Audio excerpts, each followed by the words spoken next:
અયોધ્યામાં રામલલ્લાની પ્રાણ પ્રતિષ્ઠાની તૈયારીઓ થઈ રહી છે ત્યારે નર્મદામાં રામલલ્લાની મૂર્તિ જેવી જ એક આબેહૂબ મૂર્તિ છે। રામપરા ગામે રણછોડરાય મંદિરમાં આવી જ મૂર્તિ છે અને આ મૂર્તિ એક ખેડૂત પોતાના ખેતરમાં ખોદકામ કરતા નીકળી હતી। આ મૂર્તિમાં ભગવાનની સાથે દશાવતાર છે જ્યારે કાળા પથ્થરમાંથી બનેલી આ મૂર્તિનું અનેરું મહત્વ છે। દેશભરમાં આવી માત્ર 2 જ મૂર્તિ છે।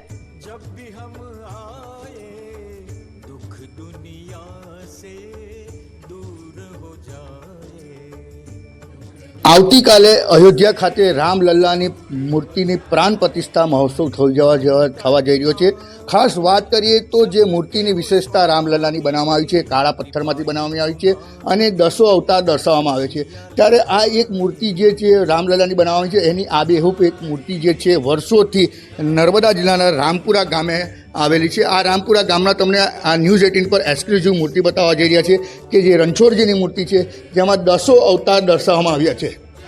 ખાસ વાત કરીએ તો જે 10 અવતારની જે મૂર્તિ છે અને ભગવાનજી જે રણછોડજીની મૂર્તિ છે એ લગભગ 100-150 વર્ષ પુરાણી છે અને એક ખેતરમાં ખેડૂતે ખેતી કરતા આ મૂર્તિ સ્વયંભૂ પ્રગટ થઈ હતી। ત્યારથી અહીંયા આગળ પ્રાણ પ્રતિષ્ઠા મહોત્સવ કરી અને જે એની પૂજાપાઠ કરવામાં આવે છે, લોકો દર્શનાર્થે આવે છે। ત્યારે આપણી સાથે અહીંના જે પૂજારી છે અને જે મહંત છે જેઓ છે તે આપણી સાથે છે। ત્યારે એમની સાથે પૂછીએ કેવી વિશેષતા મૂર્તિની છે। એક મૂર્તિ આપણા ત્યાં વર્ષોથી છે અને બીજી મૂર્તિ રામલલ્લાની હવે થવા જઈ રહી છે। આમ જોવા જઈએ તો દશાવતારનું મૂર્તિ સ્વરૂપ ક્યાંય જોવામાં આવતું નથી।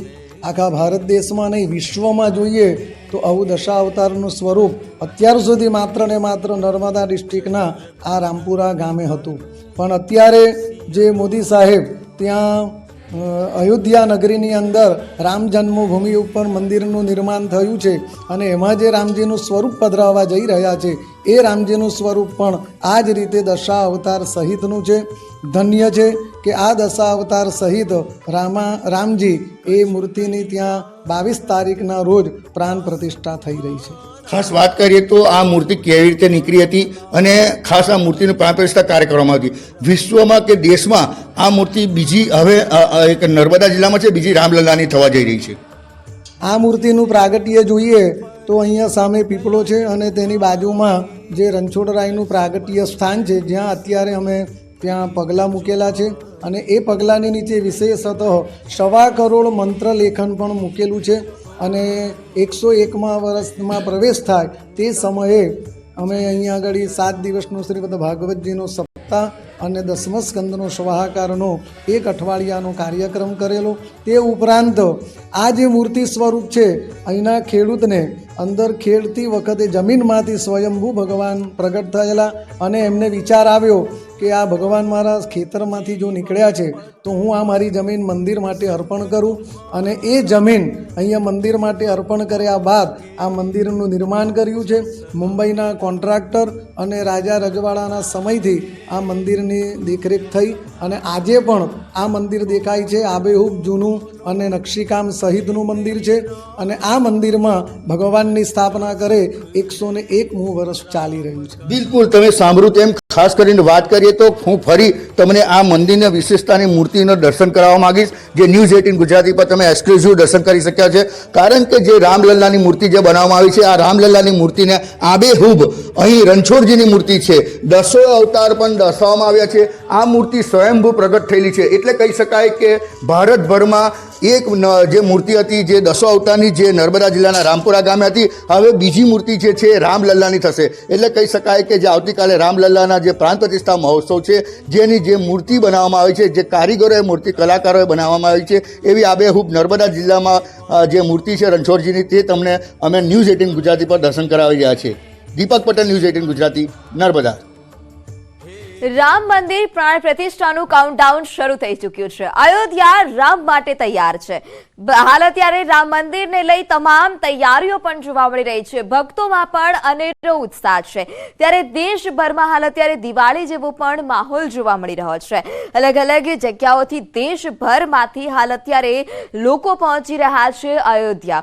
ચારેય તરફ હાલ અત્યારે જય શ્રી રામના નાદ સંભળાઈ રહ્યા છે। મંદિરમાં પણ અનુષ્ઠાન ચાલી રહ્યા છે। 22 જાન્યુઆરીએ દેશ પ્રભુ શ્રી રામના સ્વાગત માટે આતુર છે.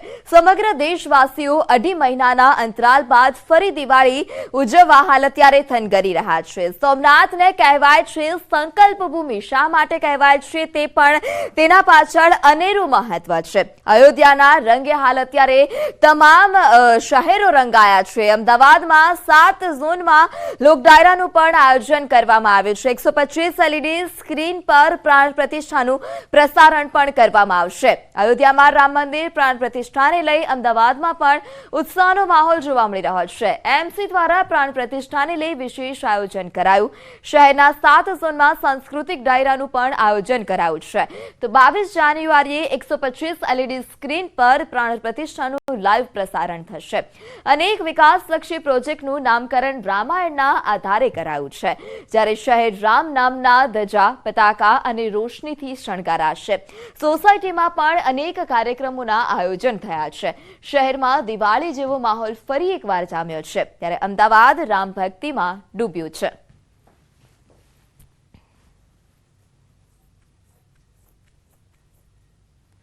અમદાવાદ મહાનગરના બ્રિજ હોય, રોડ હોય અને સર્કલ હોય એને રોશનીથી શણગારવામાં આવ્યા છે.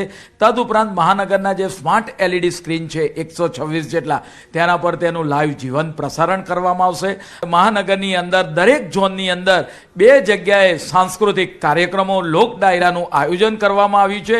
અને અમદાવાદના રોડ હોય, સર્કલો હોય, એના ઉપર આપણે વાત કરીએ કે ભગવાન રામસિંહની ધજા, પતાકાઓ સમગ્ર અમદાવાદની અંદર જોવા મળી રહી છે.